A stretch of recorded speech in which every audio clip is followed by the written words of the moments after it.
Call आहे. ही रियाज करते तारा, मला डिस्टर्ब करू नकोस. अगं खूप इम्पॉर्टंट कॉल आहे. नमस्कार, भैरवी वजे बोलते. मॅडम, व्हॅलेंटाईन डेच्या दिवशी तारा मॅडमच्या गाण्याचा विशेष कार्यक्रम आयोजित करायचा आहे. व्हॅलेंटाईन्स डेच्या दिवशी आय थिंक तुमचा काहीतरी गैरसमज झालाय. तारा वजे या फक्त भक्ती संगीत आणि शास्त्रीय सुगम संगीत गातात. होय, माहिती आहे आम्हाला, पण काय करणार, पब्लिक डिमांड आहे. तुम्ही सांगाल ती रक्कम मिळेल तुम्हाला, पण कार्यक्रम तारा मॅडमचाच झाला पाहिजे. ठीक आहे, थोड्या वेळात माझे पीए तुम्हाला फोन करतील, त्यांच्याशी व्यवहाराचं काय ते बोलून घ्या. आणि मॅडम, गाणं रोमॅन्टिक असलं पाहिजे. ते बघू. धन्यवाद. बरं, ठीक आहे.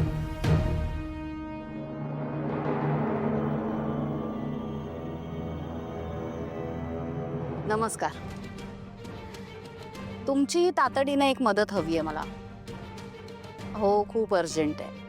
काही नवीन गाणी हवी होती आणि हो, प्रेमगीतं हवी आहेत, रोमॅन्टिक. जमेल ना? मला तुमच्याकडनं हीच अपेक्षा आहे. धन्यवाद. अरे सोहम, तारावजीचा कार्यक्रम फायनल झालाय. ओके.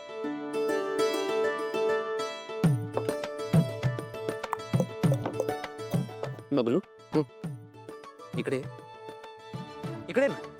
अरे ये उठ उठ. तारा नाही. अरे उठ रे. अरे ये रे. तारा नाही. ये बबलू, काम झालं माझं. म्हणजे अरे कॉन्सर्टचं. काय बोलतो? काम झालं माझं. काम झालं माझं. काम झालं.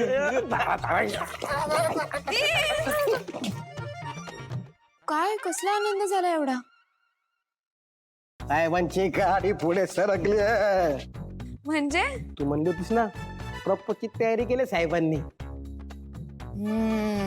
वा.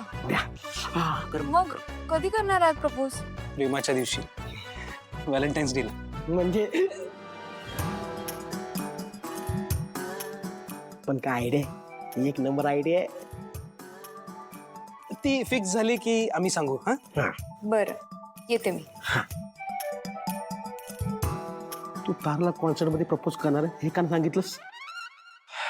बबलू, कारण माझ्याकडे ना डबल आयडिया आहे. मॉम,